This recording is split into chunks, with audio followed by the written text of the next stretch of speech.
అర్ధరాత్రి భారీగా నగదు తరలింపు పట్టుకున్న పోలీసులు. సో మీరు చూసుకున్నట్లయితే భారీగా నగదు అయితే పట్టుకోవడం జరిగింది ఓట్లకు పంపిణీ చేసేందుకు. మెదక్ జిల్లాలో అర్ధరాత్రి భారీగా నగదును తరలించే ప్రయత్నాన్ని పోలీసులు అడ్డుకున్నారు. హైదరాబాద్ నుంచి మెదక్ జిల్లా చందాయిపేట రోడ్డు మార్గంలో వస్తున్న కారును పోలీసులు తనిఖీ చేశారు. అందులో 88 లక్షలకు పైగా నగదు బయటపడింది. సో పోలీసులు అయితే ఈ విధంగా కలెక్ట్ చేయడం అయితే జరిగింది.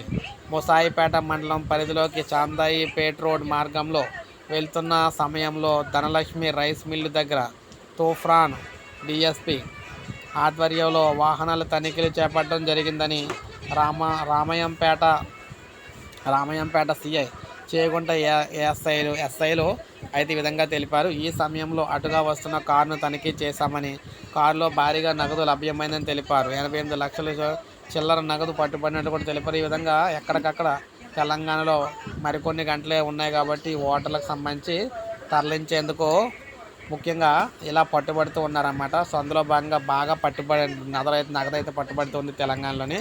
సో ఒక లైక్ చేయండి, సబ్స్క్రైబ్ చేసుకోండి, మన ఛానల్ సబ్స్క్రైబ్